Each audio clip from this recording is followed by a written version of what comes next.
దేవుని వాక్యాన్ని మనం నేర్చుకుందాం. పౌలు తిమోతికి రాసిన మొదటి పత్రిక 12 నుంచి 17 వచనాలు నేను చదువుతాను. దయతో మీరు అందరూ వినండి. విని అందులో ఉండే సత్యాన్ని గ్రహించవలసిందిగా మిమ్మల్ని ప్రేమతో కోరుతున్నాను.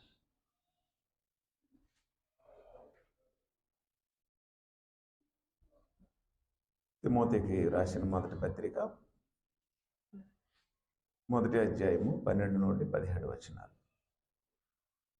పూర్వము దోషకుడను హింసకుడను హానికరుడునైన నన్ను తన పరిచర్యకు నియమించి నమ్మకమైన వానిగా ఎంచినందుకు నన్ను బలపరిచిన మన ప్రభు అయిన క్రీస్తు యేసుకు కృతజ్ఞుడినై ఉన్నాను. తెలియక అవిశ్వాసము వలన చేస్తుని కనుక కనికరింపబడితే, మరియు మన ప్రభు యొక్క కృపయు క్రీస్తు యేసునందున్న విశ్వాసమును ప్రేమయు అత్యధికముగా విస్తరించెను. పాపులను రక్షించుటకు క్రీస్తు యేసు లోకమునకు వచ్చినను వాక్యము నమ్మదగినదియు పూర్ణంగీకారమునకు యోగ్యమైనదియునై ఉన్నది. అట్టి వారిలో నేను ప్రధానుడను. ఆయనను నిత్యజీవము నిమిత్తము తనను విశ్వసింపబో వారికి నేను మాదిరిగా ఉండులాగున యేసుక్రీస్తు తన పూర్ణమైన దీర్ఘశాంతమును ఆ ప్రధాన పాపినైన నా యందు కనపరుచున్నట్లు నేను కనికరింపబడితిని. సకల యుగములలో రాజయుండి అక్షయుడును అదృశ్యుడునగు అద్వితీయ దేవునికి ఘనతయు మహిమయు యుగయుగములో కలుగునుగాక. ఆమేన్. ఇది అపోస్తలుడైన పౌలు తిమోతికి రాసినటువంటి సందేశం. రాసినటువంటి మొదటి పత్రికలో ఆయన ఈ పేరాలో అద్భుతమైనటువంటి సంగతులు తెలియజేశాడు. అవి ప్రతి క్రైస్తవుడు, ప్రతి స్థానిక సంఘ సభ్యుడు, అలాగే ప్రతి సువార్థికుడు ప్రామాణికంగా తీసుకోవాల్సినటువంటి విషయాలు ఇందులో ఉన్నాయి. ఏం తెలియజేస్తున్నాడు? ఒక యవనస్తుడైనటువంటి సువార్థికునికి, ఒక స్థానిక సంఘంలో ఉండే సభ్యుడికి ఏం తెలియజేస్తున్నాడు అనే విషయాలను మనం నిశ్చితంగా చదివినట్లయితే, నెంబర్ 1, తాను నమ్మిన దేవుడు ఎవరో, ఎలాంటి వాడో తెలియజేశాడు. 17వ అధ్యాయము 17వ వచనంలో సకల యుగములలో రాజు దేవుడెవరు?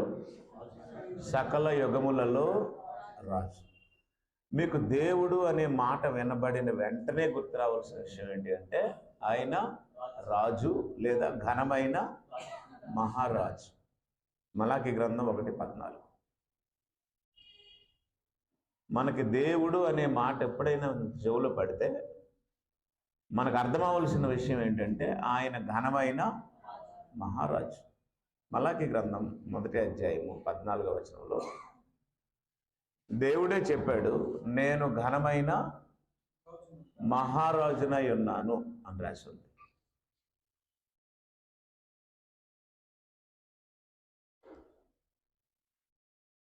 తీయట్లేదు.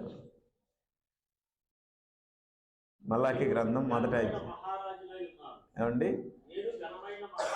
దేవుడు చెప్పాడు, నేను ఘనమైన, అది దేవుడు అనే శబ్దం, దేవుడు అనే వ్యక్తికి సంబంధించిన శబ్దం దేవుడిని నమ్మేవారి హృదయాల దగ్గరికి లేదా నమ్మేవారి చెవుల దగ్గరికి ఆ సౌండ్ వస్తే, ఆ శబ్దం వస్తే మనకు అర్థమవలసిన విషయం ఏమిటి అంటే, ఆయన ఘనమైన మహారాజు. దేవుడు ఘనమైన మహారాజు, సర్వాధిపత్యము గలవాడు, సమస్తాన్ని ఏలువాడు. ఆయన ఏలుబడి క్రిందకి రానిదేది ఉండదు. కాబట్టి దేవుడు అంటే ఘనమైన మహారాజు. దేవుడు అంటే రాయి కాదు. దేవుడు అంటే బంగారం కాదు. దేవుడు అంటే సూర్యుడు కాదు. దేవుడు అంటే ఏ పదార్థము కాదు. దేవుడు అంటే ఘనమైన ఆత్మ సంబంధమైన ఘనమైన మహారాజు, ఆత్మ. కాబట్టి అపోస్తులుడైన పౌలు యవనస్తుడైనటువంటి తిమోతికి తెలియజేస్తూ ఆయన ఏం రాశాడు అంటే,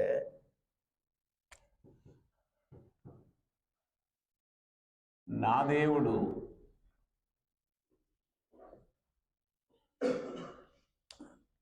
ఎవరు?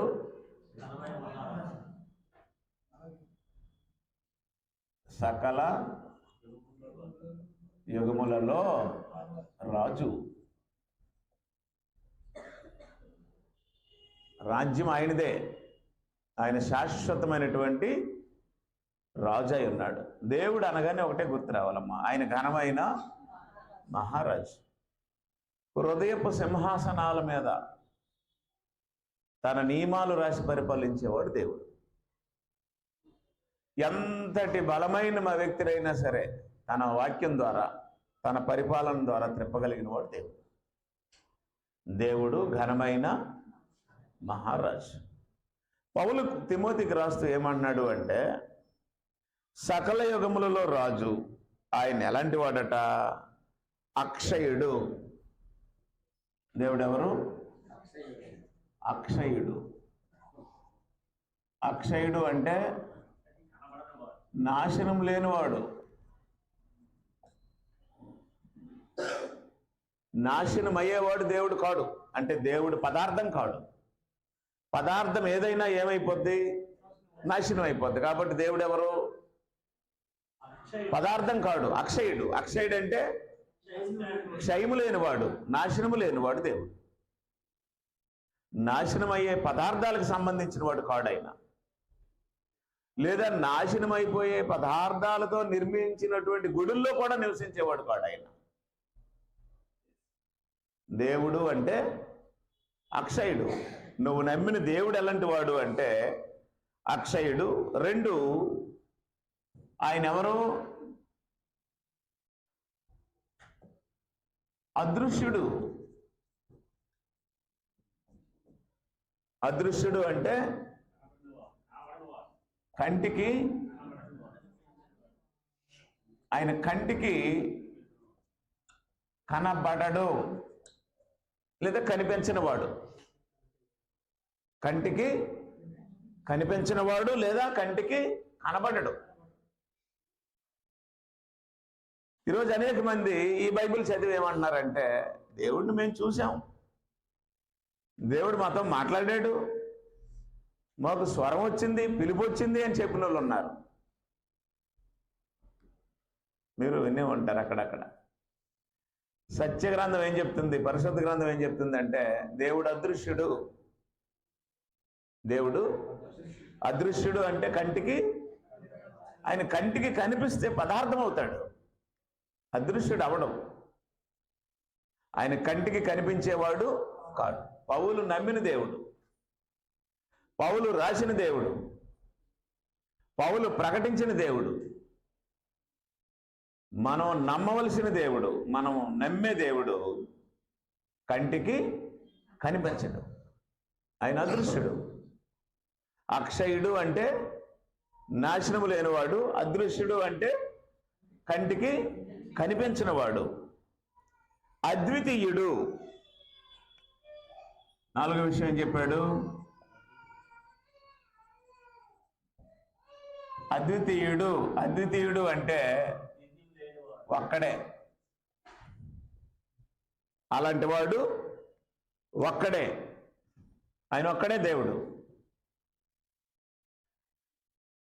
పౌలు క్రైస్తవులకి ఒక్కడే దేవుడు అని రాశాడు. క్రైస్తవులకి ముగ్గురు దేవుళ్ళు, క్రైస్తవులకి త్రియేక దేవుడు అనేవి బైబిల్ సంబంధమైన విషయాలు కావు. క్రైస్తవులు త్రియేక దేవుడు గలవారు, క్రైస్తవులకి ముగ్గురు దేవుళ్ళు ఉన్నారు, ఇద్దరు దేవుళ్ళు ఉన్నారు అనేది బైబిల్ సత్యం కాదు. క్రైస్తవులకు ఒక్కడే దేవుడు. మొదటి కొరింథీ పత్రిక 6వ అధ్యాయము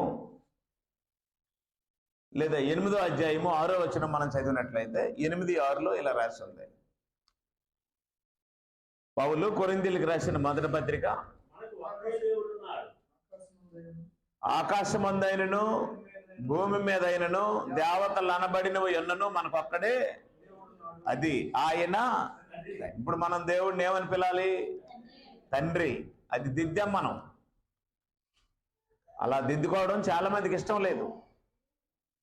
బుద్ధిహీనులు తప్పు దిద్దుకోరు, బుద్ధిమంతులు తాము చేసింది తప్పని తెలిసినప్పుడు దిద్దుకుంటారు. ఆకాశమందు కానీ భూమి మీద కానీ దేవతలు అనబడినవి ఎన్నను మనకు అక్కడే దేవుడు ఉన్నాడు, ఆయన మనకి తండ్రి. కాబట్టి ఈరోజు దేవుడిని మనం ఏమని పిలవాలి? యేసు ప్రభువు చెప్పాడు మత్తయి సువార్త 6వ అధ్యాయం 9వ వచనంలో, మీరు ప్రార్థన చేసినప్పుడు ఎలా చేయండి? ఎలా? పరలోకమందున్న. ఇప్పుడు దేవుడు మానవులకు ఏమయ్యాడు? తండ్రి. ఆయన ఒక్కడే, ఇద్దరు తండ్రులు లేరు. దేవుడు ఒక్కడే అంటే తండ్రి ఒక్కడే అని అర్థం. దేవుడు ఒక్కడే అంటే తండ్రి ఒక్కడే అని అర్థం. ముగ్గురు తండ్రులు లేరు. త్రియాక దేవుడు అంటే ముగ్గురు తండ్రులు, లేదా ముగ్గురు దేవుళ్ళు అంటే ముగ్గురు తండ్రులు. బైబిల్ ఎక్కడ అలాగా చెప్పలే. మనకు ఒక్కడే దేవుడు. ఆయన మనకేమవుతాడు? తండ్రి, ఆత్మలకు తండ్రి. దేవుడు మన ఆత్మలకు తండ్రి. కాబట్టి అపోస్తలుడైన పౌలు తిమోతికి రాస్తూ 1వ అధ్యాయం 17వ వచనంలో ఏమన్నాడంటే, సకల యుగములలో రాజు అయిన ఆయన అక్షయుడు, అదృశ్యుడు, అద్వితీయుడు. అలాంటి వాడు మరొకడు లేడు. ఆయనకి ఘనత, మహిమ యుగయుగములు కలుగుతుంది. ఆయనకేం కలుగుతుంది? ఘనత, మహిమ యుగయుగములు కలుగుతుంది. ఇట్టి మహోన్నతుడైనటువంటి తండ్రికి ఏం కలుగుతుంది అన్నాడు? ఘనత, మహిమ. ఘనత, మహిమ గలవాడు తండ్రి, ఘనత, మహిమ గలవాడు దేవుడు. నీ జీవితంలో ఎవరినైనా మర్చిపో, కానీ ఎవరిని మర్చిపోకూడదు? నీకు ఆత్మనిచ్చినటువంటి తండ్రిని మర్చిపోకు. ఏదైనా మర్చిపో, కానీ దేవుడిని మర్చిపోకు. దేవుడిని మర్చిపోయిన వాళ్ళకి పుట్టగతులు ఉండవు. దేవుని సువార్తను నమ్మని వారు ఎలాగైతే అగ్ని చేత పరీక్షించబడతారో, అగ్ని చేత దహించిపోతారో, దేవుడిని మర్చిపోయిన వాళ్ళకి కూడా అదే గతి పడుతుంది. కాబట్టి ఏదైనా మర్చిపోవచ్చు, ఎవరినైనా మర్చిపోవచ్చు, కానీ ఎవరిని మర్చిపోకూడదు? నీ జీవితంలో ప్రథముడు దేవుడు, నీ జీవితానికి ప్రథముడు దేవుడు. దేవుణ్ణి మరుచువారు భ్రష్టులు, దేవుణ్ణి మరుచువారు భక్తిహీనులు, దేవుణ్ణి మరుచువారు కృతజ్ఞత లేనివారు. వీళ్ళు ఎలాంటి వారంటే దేవుడిచ్చినటువంటి జన్మే పొందుతారు, దేవుడిచ్చిన గాలే పీలుస్తారు, దేవుడిచ్చిన నీరే త్రాగుతారు, దేవుడిచ్చిన భార్యతోనే సంసారం చేస్తారు, దేవుడిచ్చిన భర్తనే శిరస్సుగా కలిగి ఉంటారు, దేవుడిచ్చిన పిల్లల్నే చేత అమ్మ నాన్నని పిలిపించుకుంటారు, దేవుడు లేడని అంటారు, దేవుడిని మర్చిపోతారు. భూమి మీద నిలబడినోడు భూమి లేదంటే ఎంత దరిద్రంగా ఉంటుందో, దేవుని వలన సమస్తాన్ని అనుభవించి దేవుడు లేడు అంటే అంత దరిద్రంగా ఉంటుంది. కాబట్టి మానవ జీవితానికి ప్రధానమైన వ్యక్తి ఎవరు అంటే దేవుడు. మనిషి తన జీవితంలో మొదటి స్థానాన్ని ఇవ్వాల్సింది ఎవరికి అంటే దేవునికి. 10 ఆజ్ఞల్లో ఇశ్రాయేలీయులకి నిర్గమకాండం 20వ అధ్యాయం 10 ఆజ్ఞల్లో ఏం చెప్పాడంటే, నేనే దేవుడును, నేను తప్ప వేరొక దేవుడు నీకు ఉండకూడదు. కాబట్టి నీ జీవితం యొక్క ప్రథమ లక్ష్యం ఏమిటి అంటే, నీ జీవితంలో ప్రధానమైన వ్యక్తి ఎవరంటే దేవుడే. దేన్నైనా మర్చిపో, కానీ ఎవరిని మర్చిపోకూడదు? దేవుడిని మర్చిపోకూడదు. దేవుడిని మర్చిపోతే పుట్టగతులు ఉండవు. ఎందుకంటే మన జన్మకి కారణమైన, మన జీవితానికి కారణమైన, మన వివాహానికి కారణమైన, మనకి బిడ్డలు ఇవ్వడానికి కారణమైన, జీవమును ఊపిరిని సమస్తమును అనుగ్రహించడానికి కారణమైన వాడిని మర్చిపోకూడదు. ఆయన దేవుడు. అయితే ఆయన ఎలాంటి వాడు అంటే, ఇదిగో పౌలు వివరించాడు. ఆయన సకల యుగంలో ఏమై ఉన్నాడు? ఆయన రాజు. ఆయన పరిపాలన క్రిందకి రానిది ఏదీ లేదు. సమస్తాన్ని ఏలుబడి చేసే రాజు. ఆయన అక్షయుడు. అక్షయుడు అంటే నాశనం లేనివాడు. ఆయన అదృశ్యుడు. అదృశ్యుడు అంటే కంటికి కనిపించడు. ఆయన అద్వితీయుడు అంటే ఆయన లాంటి వాడు మరొకడు ఉండడు. ఆయనే మనకేమవుతాడు? తండ్రి. ఇద్దరు తండ్రులు లేరు, మనకు ఒక్కడే తండ్రి. ఈ ప్రాథమిక జ్ఞానం, ఈ ప్రాథమిక నాలెడ్జ్ ఎవరికైతే ఉంటుందో వారికి దేవుడు తెలిసినట్టు. ఎవరు దేవుడో, ఎవరు తండ్రో, ఎవరు ప్రభువో, ఎవరిని దేవనాలో, ఎవరిని తండ్రి అనాలో, ఎవరిని ప్రభు అనాలో అనే తెలియని వారు ఏం చేశారు అంటే, వారికి నచ్చిన విధానంలో బైబిల్ పదాలు వల్లిస్తున్నారు. దేవుడు వారిని బట్టి సంతోషించేవాడు కాడు. పౌలు చెప్పాడు తిమోతికి, సకల యుగములలో రాజై ఉన్నవాడే అక్షయుడు, అదృశ్యుడు, అద్వితీయుడు. ఆయన ఒక్కడే. ఆయనే మనందరికి ఏమవుతాడు? తండ్రి. కాబట్టి ఇప్పుడు మనం దేవుడిని ప్రార్థించినప్పుడు ఏమని ప్రార్థించాలి? పరలోకమందున్న మా యేసయ్య అనకూడదు. ఇప్పుడు యేసయ్య ప్రార్థనలు చేసిన వాళ్ళు ఎక్కువ మంది అయిపోయారు. ఆయన యేసయ్య కాడు. యేసయ్యకే ఆయన ఏమవుతాడు? అయ్య అవుతాడు. క్రీస్తు సంఘాల్లో ఉన్నవారు కూడా, క్రీస్తు సంఘాల్లో ఉన్న బోధకులు కూడా, 30-40 సంవత్సరాలు బట్టి సేవ చేస్తున్న వాళ్ళు కూడా యేసుకి అయ్యైన వాడికి తేడా తెలియక యేసయ్య పాటలు పాడుతారు సంఘాల్లో. యేసుని అయ్యగా పాడుతారు పాటలు వాళ్ళు సంఘాల్లో. యేసు క్రైస్తవులకి అయ్య కాడు. క్రైస్తవుల అయ్య తండ్రి. ఆ తండ్రే యేసుక్రీస్తు కూడా ఏమయ్యాడు? తండ్రి అయ్యాడు. అది ప్రాథమిక జ్ఞానం, ప్రాథమిక విషయం.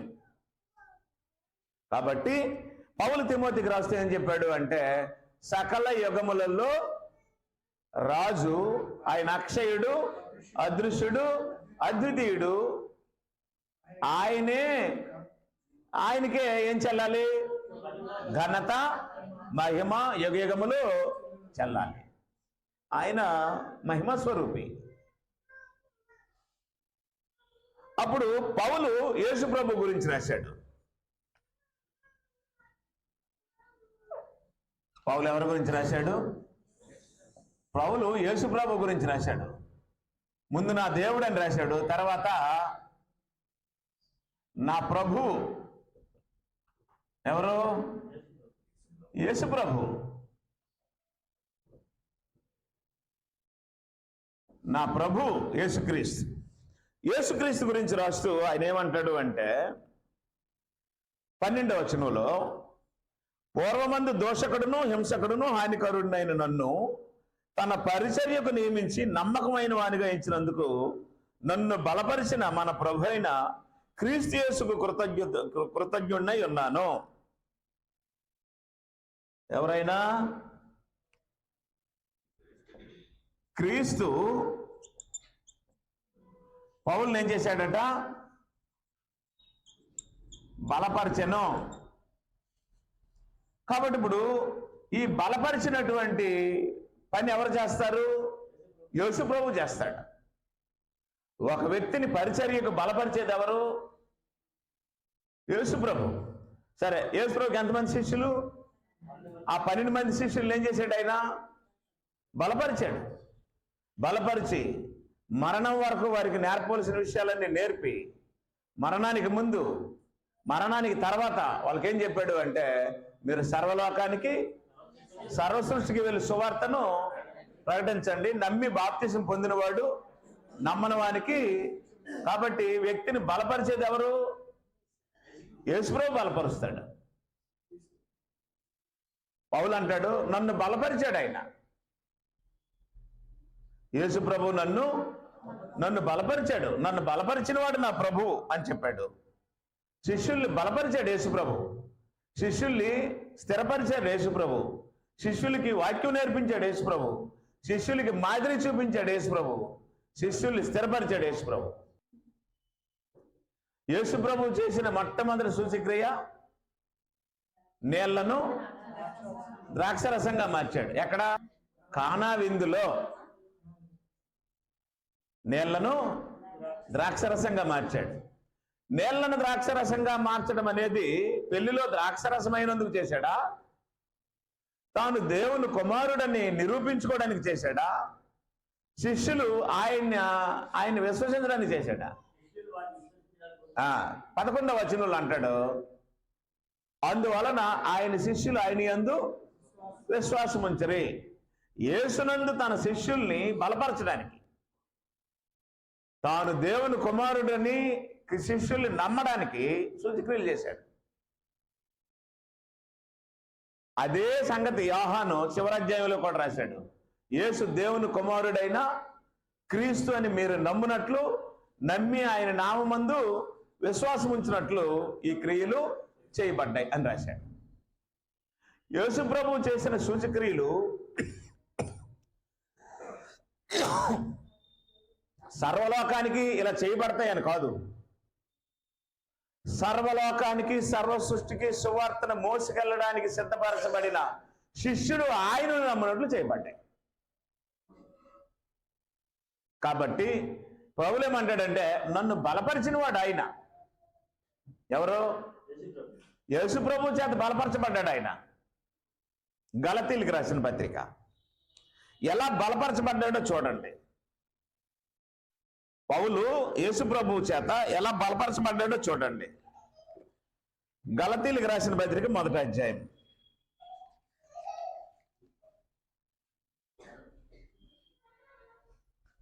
11వ వచనంలో, సహోదరులారా, నేను ప్రకటించిన సువార్త మనుషుని యోచన ప్రకారమైనది కాదని మీకు చెప్తున్నాను.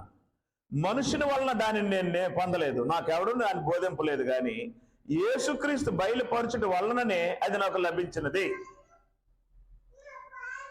పౌలుకు సువార్త ఎవరు నేర్పించారు?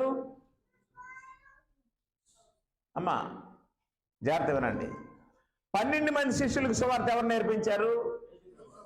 12 మంది సువార్తకులకి, 12 మంది అపోస్తలులకి, 12 మంది శిష్యులకి యేసుప్రభు సువార్త నేర్పించినప్పుడు పౌలు ఉన్నాడా? లేడు. 12 మందికి సువార్త నేర్పించినప్పుడు, 12 మందిని శిష్యులుగా చేసుకున్నప్పుడు అపోస్తలుడైన పౌలు వారితో లేడు. సంఘం ప్రారంభమైన తరువాత పౌలు యాడ్ అయ్యాడు. గుర్తుంచుకోండి. యేసుప్రభు శిష్యులు ఎంతమంది? 12 మందిలో మొదట ఎవరు చనిపోయారు? ఇస్కరియోతు యోధ. ఇస్కరియోతు యోధ చనిపోయిన తర్వాత ఆ స్థానం ఎవరికి వచ్చింది? మత్తీయాకు వచ్చింది. అప్పుడు ఎంతమంది అయ్యారు? 12 మంది అయ్యారు. ఆ 12 మందిలో చనిపోయిన రెండో వాడు ఇంకొకటి ఉన్నాడు. ఎవరైనా? యాకోబు. యాకోబు చనిపోయినప్పుడు ఎంతమంది అయ్యారు? 11 మంది అయ్యారు. అప్పుడు మళ్ళీ 11, 12 అవ్వాలంటే ఏం జరగాలి? వేరొక మనిషి కలాలి. అలా కలిసినోడు ఎవరు? పౌలు, సౌలు. హీబ్రూలో సౌలు అంటారు, గ్రీకులో పౌలు అంటారు, అంతే. ఇది చిన్నప్పుడు మాకు ఎలా చెప్పేవారంటే, ఈ పెద్ద బోధకులు సౌలు పౌలుగా మారాడు తెలుసా మీకు అనేవారు. సౌలు పౌలుగా మారడం కాదు, ఒక భాషలో సౌలు అనేవారు, ఒక భాషలో పౌలు అనేవారు, అంతే. ఇప్పుడు యోహాన్ ఇంగ్లీష్లో ఏమంటారు? జాన్ అంటారు. తెలుగులో ఏమంటారు? అంతే. జాను యోహానుగా మారాడు అని అంటారా? అలా నేర్పారనమాట. అది కరెక్ట్ కాదు. కాబట్టి 12 అనే సంఖ్య దేవునికి ఇష్టమైంది. 12 అనే సంఖ్య దేవుడు కోరుకున్నది. కాబట్టి 11 సంఖ్య దేవుడికి ఇష్టమైనది కాదు. కారణం చేత ఆ 12ని సంపూర్ణం చేయడానికి యాకోబుని హేరోదు శిరస్సు ఖండిస్తే యాకోబు స్థానంలోనికి ఎవరు వచ్చారు? పౌలు వచ్చాడు. అప్పుడు ఎంతమంది అయ్యారు? 12 మంది అయ్యారు. అయితే పౌలు రావడం ఎప్పుడు వచ్చాడు? గుర్తుంచుకోండి. యేసు ప్రభు చనిపోక ముందు అక్కడ చనిపోయాడు. వాడు ఇస్కరియోతు యోధ. సంఘం కట్టిన తర్వాత ఒకడు చనిపోయాడు. అతడు జబదయి కుమారుడైన యాకోబు. సంఘాన్ని నాశనం చేస్తున్నప్పుడు ఒకడు వచ్చాడు. ఎవరైనా? పౌలు వచ్చాడు. ఈ పౌలు అంటాడు, నేను అపోస్తలుల దగ్గర నేర్చుకోలేదు, అపోస్తలుల దగ్గరికి వెళ్ళలేదు, నాకు ఎవరు నేర్పించారు ఈ సువార్త? యేసు ప్రభువే డైరెక్ట్గా నేర్పించాడు అన్నాడు. ఎలా నేర్పించాడు, ఎక్కడ నేర్పించాడు, ఎంత నేర్పించాడు, ఏమి నేర్పించాడు అనేది ఆయనకి పరిశుద్ధాత్మకి తెలుసు, ఆయనకి యేసు ప్రభుకి తెలుసు. కాబట్టి పౌలు అంటాడు, మనుషుని వలన నేను సువార్త నేర్చుకోలేదు, మనుషుడు ఎవడు నాకు దానిని బోధింపను లేదు అని చెప్పాడు. మరి ఎలా వచ్చిందట? యేసుక్రీస్తు వల్లే నేర్చుకున్నా అన్నాడు గలతీయులకు రాసిన పత్రికలో. మళ్ళీ మనం తిమోతికి రాసిన మొదటి పత్రిక మొదటి అధ్యాయంకి వచ్చేస్తే, యేసుక్రీస్తు బలపరుస్తాడు. యేసుక్రీస్తు శిష్యులు ఏం చేశాడు? బలపరిచాడు. పౌల్ని బలపరిచిన వాడు యేసు ప్రభువే, బలపరిచాడు. అప్పుడు 14వ వచనంలో, మరియు మన ప్రభు యొక్క కృపయు క్రీస్తు యేసునందున్న విశ్వాసమును ప్రేమయు అత్యధికముగా విస్తరించెను. రెండో విషయం ఏం చెప్పాడు అంటే, క్రీస్తు ఏం చూపించాడట? ప్రేమ చూపించాడు. దేవుడు ప్రేమ స్వరూపి, క్రీస్తు ఏం చూపించాడు? ప్రేమ చూపించాడు. గుర్తుంచుకోండి, దేవుడు ప్రేమ స్వరూపి. మొదటి యోహాను పత్రిక 4వ అధ్యాయం 8వ వచనంలో డైరెక్ట్గా ఉంది, దేవుడు ప్రేమ స్వరూపి. దేవుడు ప్రేమ స్వరూపి, అదే లక్షణము యేసు ప్రభువుకి ఉంది. మీరు తలలో పట్టలేదు. దేవుడు ఏ స్వరూపి, అదే గుణం ఎవరికి ఉంది? క్రీస్తు ప్రభువుకి ఉంది. ఆయన ప్రేమ చూపించి పంపిస్తే భూమి మీదకి, ఈయనొచ్చి ప్రేమ చూపించి ఏం పెట్టాడు? ప్రాణం పెట్టాడు. అంటే దేవునికి ఏ గుణం ఉందో అదే లక్షణం ఎవరికి ఉంది? యేసు ప్రభువుకి ఉంది. ఆయన ప్రేమతో పంపించాడు, ఈయనొచ్చి ప్రేమతో పెట్టాడు, ప్రాణం పెట్టాడు. దేవుడు లోకమును ఎంతో ప్రేమించి యేసు ప్రభువుని పంపిస్తే, యేసు ప్రభువు వచ్చి పాపుల కోసం ఏం పెట్టాడు? ప్రాణం పెట్టాడు. గుర్తుంచుకోండి, మంచివాడు కొరకు ఎవరైనా చనిపోవచ్చు, బుద్ధిమంతుడి కోసం ఎవరైనా తెగింపవచ్చు, నీతిమంతుల కోసం ఎవరైనా ప్రాణం పెట్టచ్చు. కానీ యేసు ప్రభువు ఎవరి కోసం చనిపోయాడు? పాపులమై ఉండగా మన కోసం చనిపోయాడు. అది ప్రేమ. మీకు అర్థమైందో లేదు?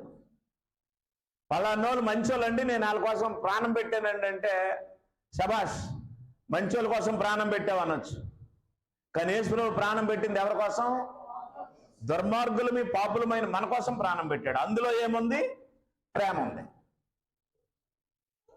పాపుల్ని ప్రేమించడం అంటే చిన్న విషయము, చిన్న విషయం కాదు. మన దగ్గర ఎవరైనా శుభ్రంగా ఉండి తర్వాత నమ్మకంగా లేకపోతే మనం ఎంతో బాధపడిపోతాం. నమ్మక ద్రోహి, నమ్మక ద్రోహం చేశాడు, గుండు మీద తన్నేశాడు అంటాం కదా.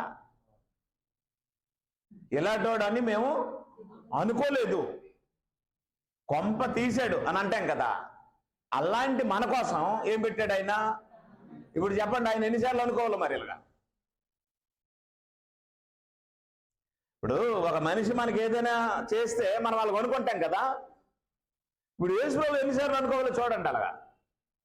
కానీ ఆయన అలాగ అనుకునేవాడు కాదు, ఎందుకంటే ఆయన ప్రేమస్వరూపి. పౌలు అంటాడు, ఆయన ప్రాణం పెట్టాడు. మరియు 14వ వచనం, మరియు మన ప్రభు యొక్క కృపయు క్రీస్తు యేసునందున్న విశ్వాసమును ప్రేమయు అత్యధికంగా విస్తరించెను. క్రీస్తు యేసునందున్న విశ్వాసం, అవునా? విశ్వాసం అంటే యేసు ప్రభువుకు కూడా విశ్వాసం ఉందా?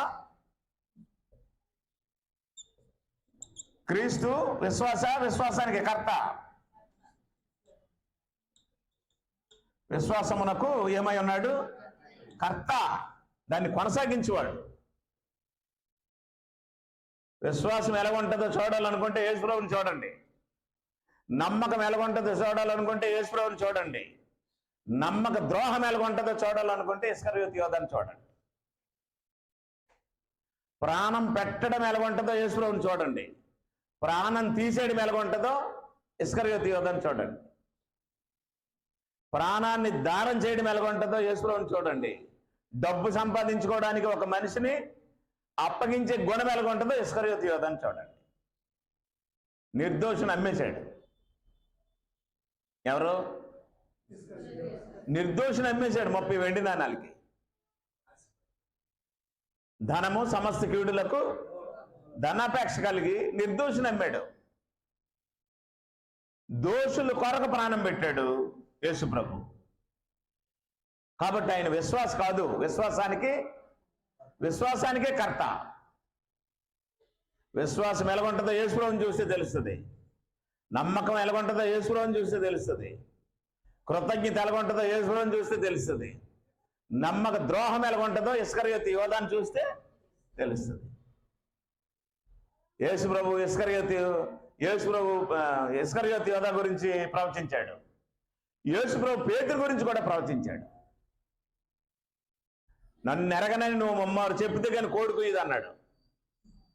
చూసారా? యేసు ప్రభుని పట్టుకొని తీసుకెళ్తున్నారు.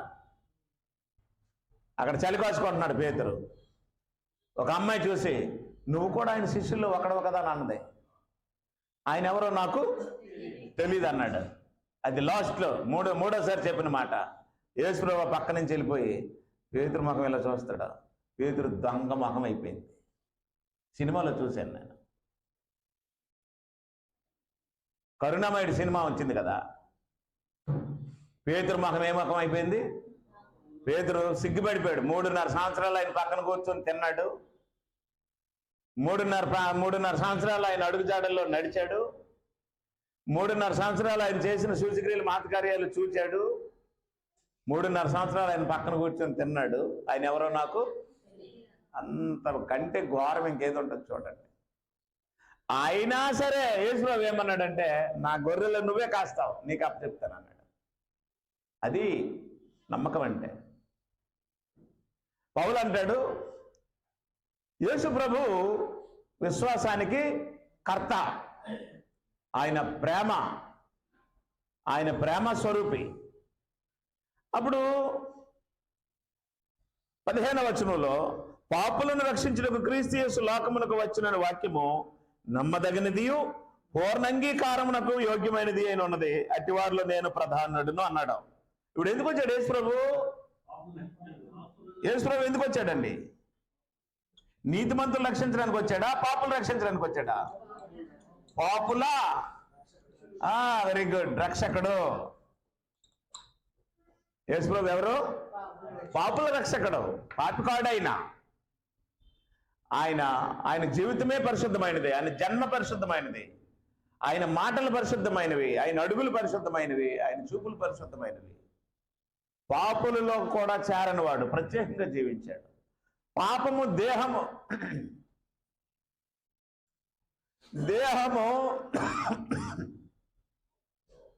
దేహము పాపానికి టచ్ అవుద్దేమోనని రాత్రింబవళ్ళు కన్నీరుతో ప్రార్థన చేసేవాడు.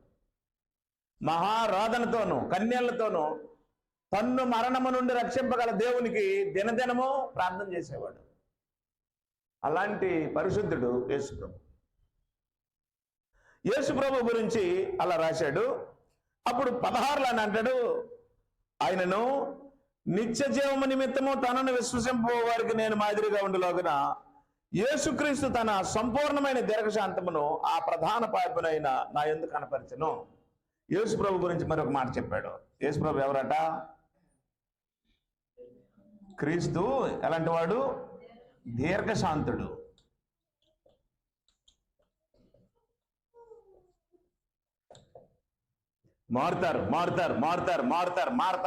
మారుతారని ఎదురు చూస్తున్నాడు. మనమేమో మారం అన్నట్టు బతుకుతాం. ఆయన లాయర్ తెలుసా మీకు? ఇప్పుడు హలో, యేసుప్రభు ఎవరమ్మా? లాయర్. జడ్జి గారికి క్లయింట్లకి మధ్యలో ఉండి ఏం చేస్తున్నాడు? విజ్ఞాపన చేస్తున్నాడు. ఆయన మన తరపున ప్రార్థనా విజ్ఞాపనలు చేస్తున్నాడు. లేకపోతే ఎప్పుడో నాశనం అయిపోతాం మనం. ఆయన మన తరపున ప్రార్థన విజ్ఞాపనలు చేస్తున్న లాయర్, ప్రధాన యాజకుడు, మన తరపున ధూపం వేస్తున్నాడు, మన తరపున తన్ను తానే దేవునికి బలిగా అర్పణగా సమర్పించుకున్నాడు. అట్టి దీర్ఘశాంతం గలవాడు యేసుక్రీస్తు. ఆయనే లేకపోతే ఈరోజు మనం ప్రాణాలతో ఇలా దేహాలతో భూమి మీద ఉండే పరిస్థితే లేదు. ఎందుకంటే అన్ని పాపాలు చేసిన భయంకరమైనటువంటి పాపులు మనం. కాబట్టి అపొస్తలుడైన పౌలు ఇద్దరు పరలోకపు వ్యక్తుల గురించి రాశాడు. నా దేవుడు ఎలాంటి వాడు అంటే సకల యుగములలో రాజు, నా దేవుడు అక్షయుడు, అదృశ్యుడు, అద్వితీయుడు, ఆయన అక్కడే ఘనత మహిమ ప్రభావం ఎవరికి చెందుతుంది? ఆయనకే చెందుతుందని రాసి, అప్పుడు నా ప్రభు అయిన యేసుక్రీస్తు ఎలాంటి వాడంటే ఆయన నన్ను బలపరిచాడు, ఆయన తన ప్రేమను నాకు చూపించాడు, ఆయన నా విశ్వాసానికి కర్త అయి ఉన్నాడు, ఆయన పాపులను రక్షించడానికి వచ్చాడు, ఆయన దీర్ఘశాంతం ఎంతో గొప్పది అని చెప్పి యేసు ప్రభుకి ఏం చేశాడు అంటే కృతజ్ఞతలు అన్నాడు.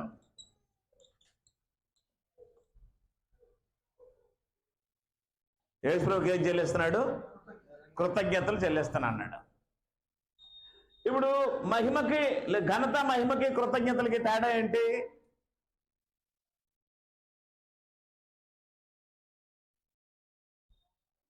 మహిమ ఎవరికి? తండ్రికి. కృతజ్ఞతలు ఎవరికి? క్రీస్తుకి. కృతజ్ఞతకు మించింది మహిమ. అర్థం లేదా? అంటే ఒక్క మాటలో చెప్పాలి అంటే ఘనత మహిమ తండ్రికి ఆరాధన ద్వారా వెళ్తాయి. కృతజ్ఞతలను మించింది ఆరాధన.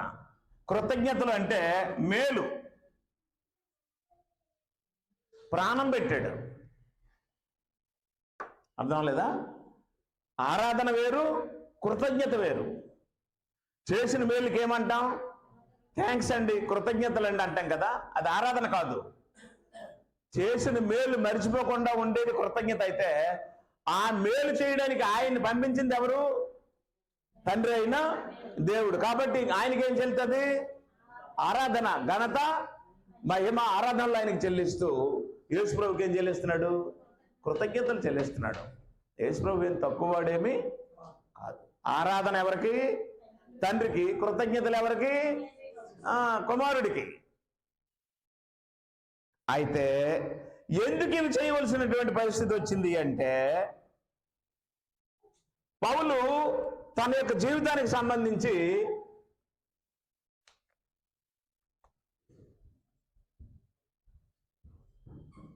సౌలు అంటే భాష హెబ్రూ భాషలో సౌలు. మునుపు తాను ఎలాంటి వాడు చెప్పాడు 12వ వచనంలో.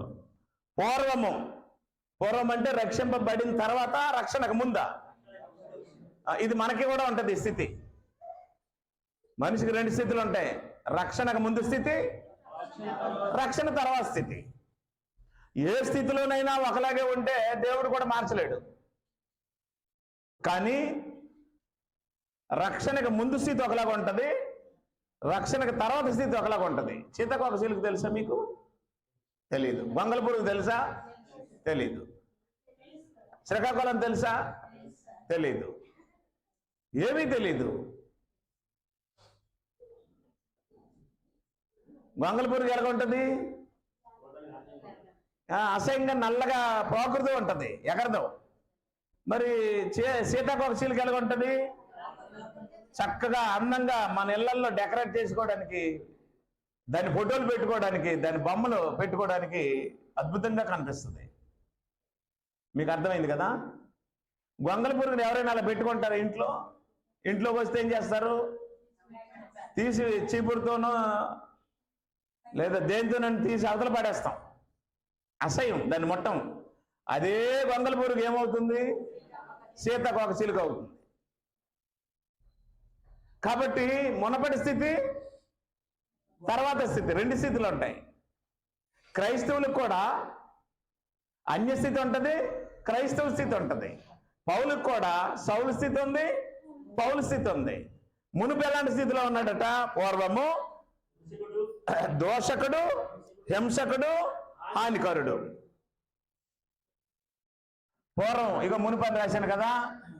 మునుపు ఎలాంటి వాడు? పూర్వము దోషకుడు, 2 హింసకుడు, 3 హానికరుడు. ఎవరు? పౌలు అంటాడు పూర్వం దోషకుడను అంటే ఏం చేసేవాడు? దోషణ మాట్లాడేవాడు, పాపిష్టి మాట్లాడేవాడు, పనికిమాల మాట్లాడేవాడు, సరసోక్తులు ఆడేవాడు, జోకులు వేసేవాడు. అది పూర్వస్థితి. 2 హింసకుడు అంటే కనిపించిన వాళ్ళందరినీ ఏం చేసేవాడు? హింసించేవాడు, రౌడీ. హింసించే వాళ్ళు ఏమంటారు? రౌడీలు, గోండాలు అంటారు. హింసించబడే వారిని ఏమంటారు? అభాగ్యులు అంటారు, అమాయకులు అంటారు. పూర్వం ఆయన ఏం చేసేవాడు? దోషకుడు. దోషకుడు అంటే నోటిని ఉపయోగించేవాడు. హింసకుడు అంటే చేతిని ఉపయోగించేవాడు. హానికరుడు అంటే వస్తువును ఉపయోగించేవాడు. చేతిలో ఏదుంటే అదే. కయ్యని కోపం వచ్చింది, చేతిలో రాయి ఉంది, హేబేలు కొట్టి చంపేశాడు, రక్తం కారింది భూమి మీద. మీకు ఆశ్చర్యకరమైన విషయం చెప్పనా? ఆయన రక్తం యొక్క స్వరం నేల నుండి మొరపెట్టింది అని రాశాడు మోషే. రక్తం కింద పోయిన తర్వాత ప్రార్థన చేయదు. రక్తం కారుతుంటే ప్రార్థన చేస్తున్నాడు ఆయన.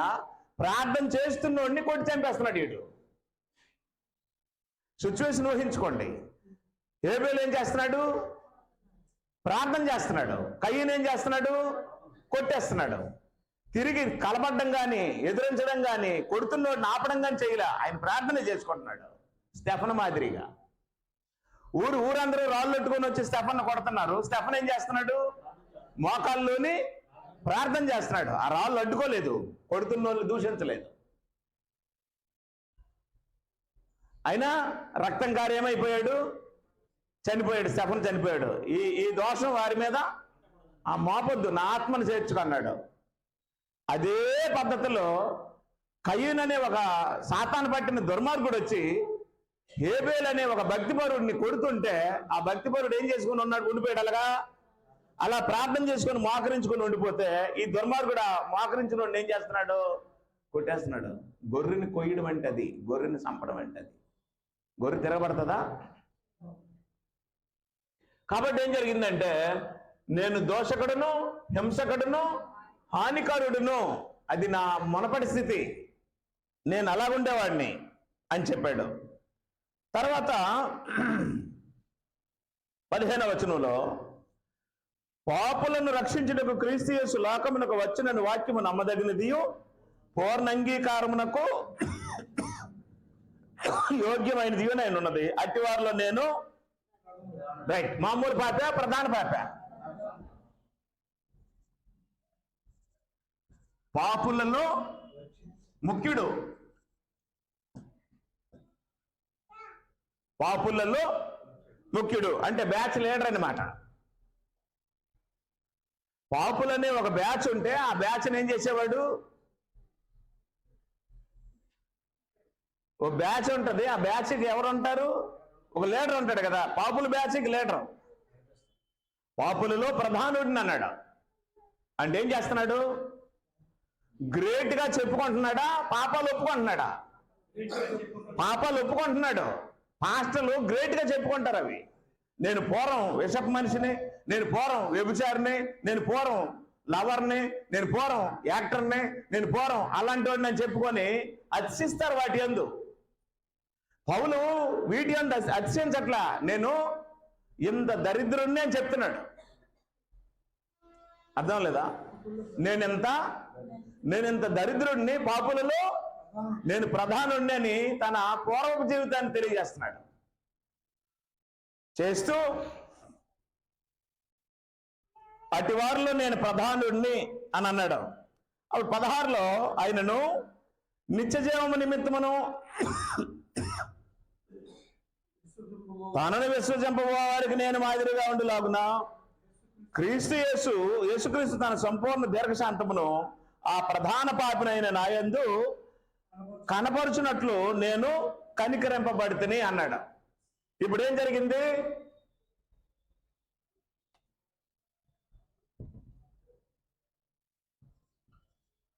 పౌలు గ్రీకు,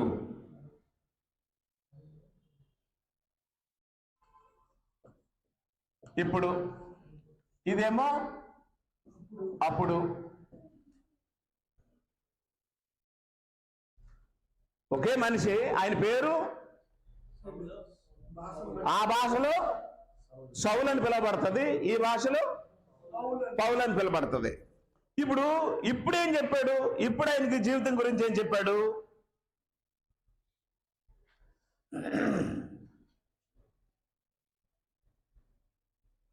13వ వచనంలో నేను చేసినవన్నీ తెలియక అవిశ్వాసం వల్ల చేశాను అన్నాడు.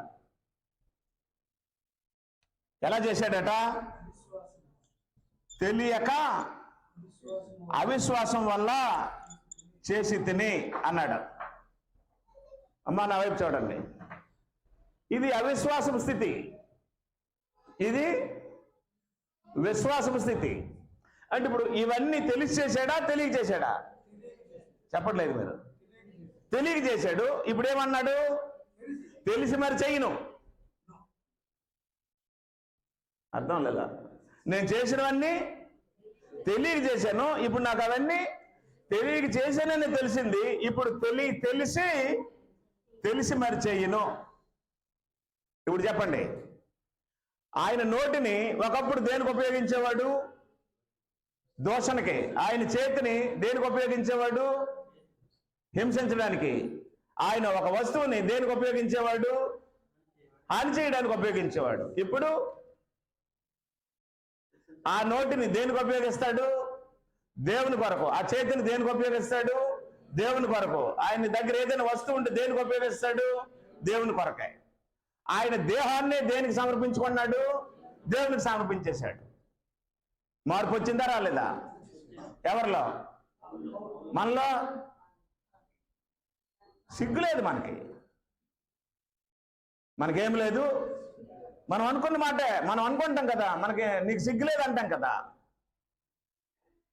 పెద్దలు ఏమన్నారంటే, నీకు సిగ్గులేదు అని ఇలా అన్నాం అనుకో, నీకు ఒక్కేలే చూపిస్తుంది, నాకు ఎన్నేళ్ళు చూపిస్తున్నాయి? 4 చూపిస్తున్నాయి. నీకు సిగ్గులేదంటే నేను ఎన్నిసార్లు సిగ్గులేదు అండి.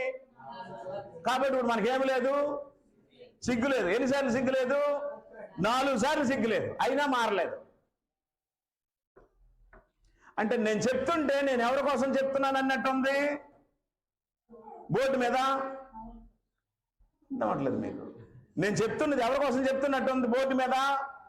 ఆయన సౌలు కోసం, పౌలు కోసం. అంటే సౌలు మునపటి జీవితం, సౌలు తర్వాత జీవితం చెప్తున్నాడు అన్నట్టుంది కదా. నా గురించే చెప్తున్నాడు అన్నట్లేదు కదా.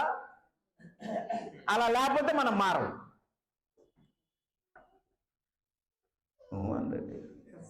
ఇప్పుడు ఎవరి గురించి చెప్తున్నాడు? నా గురించే చెప్తున్నాడు. ఇంకో మాట చెప్పాలంటే నా గురించి నేను చెప్పుకుంటున్నాను. అర్థం లేదా? అది సౌలు గురించి, అది పౌలు గురించి అని ఎప్పుడైతే మీరు అనుకుంటారో మీరు మారరు. నా గురించే చెప్తున్నాడు అని ఎప్పుడైతే స్వీకరిస్తారో అప్పుడేం చేస్తారు?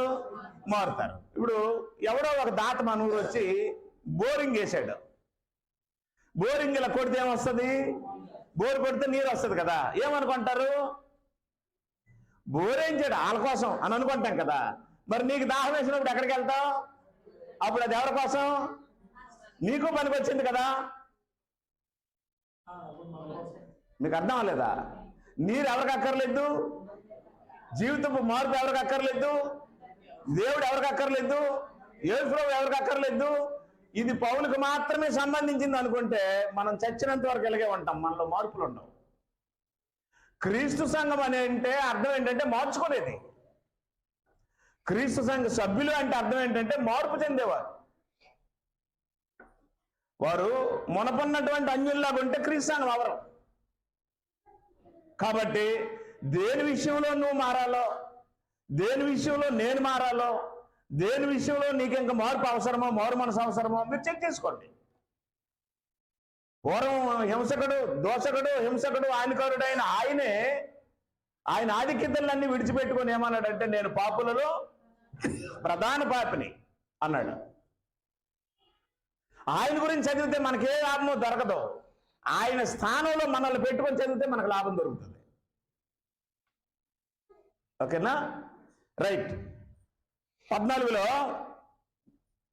మరియు మన ప్రభు యొక్క కృపయు క్రీస్తు యేసునందు ఉంచవలసిన విశ్వాసం ప్రేమ అత్యంత విస్తరించిన పాపులను రక్షించుటకు క్రీస్తు యేసు లోకమునకు వచ్చిన వాక్యము నమ్మదగినదియు పూర్ణంగీకారమునకు యోగ్యమైనది. అట్టివారిలో నేను ప్రధానుడు. పాపులలో నేను ఏ పాపిని అన్నాడు? ప్రధాన పాపిని. అంటే అందరికంటే ఎక్కువ పాపాలు చేశానని అర్థం అన్నమాట. 16వ వచనంలో ఆయనను నిత్య జీవము నిమిత్తము తానును విశ్వసింపబో వారికి నేను మాదిరిగా ఉండులాగున అన్నాడు. ఇప్పుడు ఏంటి?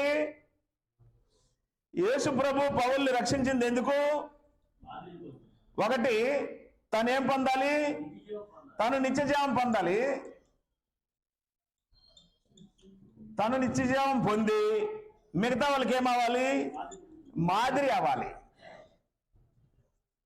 అందుకు నాకు ఈ అవకాశం ఇచ్చాడని గ్రహించాడు ఆయన. నువ్వెవరికి మాదిరి? ఓ తండ్రి తన పిల్లలకు మాదిరి అవ్వాలి, ఓ తల్లి తన పిల్లలకు మాదిరి అవ్వాలి, ఓ సంఘ పెద్ద కావలసిన వాడు సంఘానికి మాదిరి అవ్వాలి,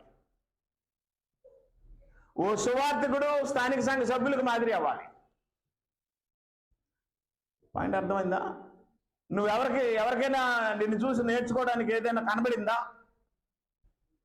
ఓ విశ్వాసం కానీ, ఓ మాట తీరు కానీ, ఓ భక్తి కానీ, ఒక ప్రార్థన కానీ ఏదైనా నీలో వీరందరికీ కాకపోయినా నీ కడుపును పుట్టిన బిడ్డలకే నీలో మాదిరి కనపడకపోతే నువ్వు మారలేదని అర్థం. పాయింట్ అర్థం లేదా? నీ పిల్లలకే నీలో మాదిరి కనపడకపోతే నువ్వు మారలేదని అర్థం. నువ్వు తల్లి అయితే ఆడపిల్లలకి నీ మాదిరి కనపడాలి, నువ్వు తండ్రి అయితే మగపిల్లలకి నీ మాదిరి కనపడాలి. హలో మాస్టర్, నేను మారాను అంటే నా పిల్లలకు మాదిరి అయితే నేను మారినట్టు. నా పిల్లలకే నేను మాదిరి కాకపోతే నేనేం మారాను? అప్పుడు మీరు చెప్పడానికి మారుతాను అంతే తప్ప నా పిల్లలకు మాదిరి ఉపయోగం ఉండదు కదా. నా పిల్లలకు నా వల్ల ఉపయోగం లేని విశ్వాసం, నా విశ్వాసం ఏ విశ్వాసం అవుతుంది? వ్యర్థమే కదా. ఏం చూసి నేర్చుకుంటారు నా దగ్గర వాళ్ళు? ఏం చూసి నేర్చుకుంటారు నీ దగ్గర వాళ్ళు? నువ్వు గయ్యాలు అయితే నీ కూతురు గయ్యాలు అవుతుంది, నువ్వు రౌడీ అయితే నీ కొడుకు రౌడీ అవుతాడు, నువ్వు భక్తిహీనుడు అయితే నీ బిడ్డ భక్తిహీనుడు అవుతాడు, నువ్వు భక్తురాలు అయితే నీ బిడ్డ భక్తిపరురాలు అవుతుంది. కనీసం కుటుంబాల్లో ఉన్న వారికైనా మనం మాదిరిని కనపరచకపోతే మన విశ్వాసం సరైనది కాదు.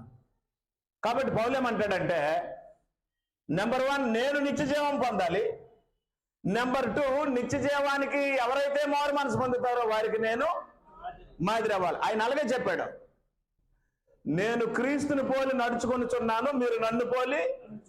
ఎవడు చెప్పలేదు అన్నమాట, ఆయన ఒక్కడే చెప్పాడు. 11వ అధ్యాయం కొరింథీయులకు రాసిన అపోస్తలుడైన పౌలు కొరింథీయులకు రాసిన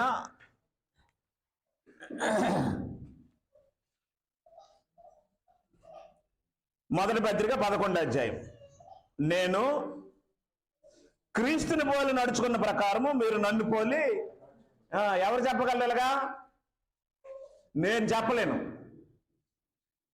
సంఘానికి నేను చెప్పలేను మీరు నన్ను పోలి నడుచుకోండి అని చెప్పలేను. నాకు ఆ స్థాయి లేదు, అలాగని నేను నటించను. పౌలు చెప్పాడు, కొరింథీలో ఉన్న సంఘానికి చెప్పాడు, ఏమని? నేను క్రీస్తుని పోలి నడుచుకొనిచున్నాను, మీరు నన్ను పోలి. అది ఆయన స్థాయి. అది అంటే ఎంత మారాడో చూడండి, ఎంత మార్పు పొందాడో చూడండి. అంత ధైర్యంగా చెప్పాడు, రాశాడు. నీ పట్ల దేవుని కృప.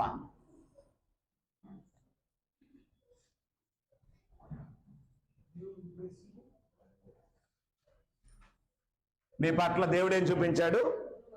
దేవుని కృప. ఆ నీ అన్న దగ్గర నువ్వు రాసుకుంటావో, నీ అన్న దగ్గర పౌలు అని రాస్తావో రాసుకో. పౌలు పట్ల దేవుని కృప, లేదా నీ పట్ల దేవుని కృప. ఓకేనా? రైట్. ఇప్పుడు దీనికి సిస్టమేటికల్ గా రాసుకోవాల్సి వస్తే ఇక్కడ ముగింపు రాసుకోవాలి.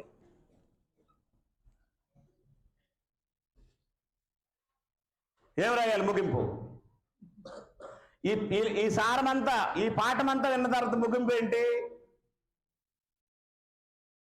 మార్పు లేని జీవితము వ్యర్థం. మార్పు లేని జీవితం వ్యర్థం. కాబట్టి మనం ఏం చేయాలి?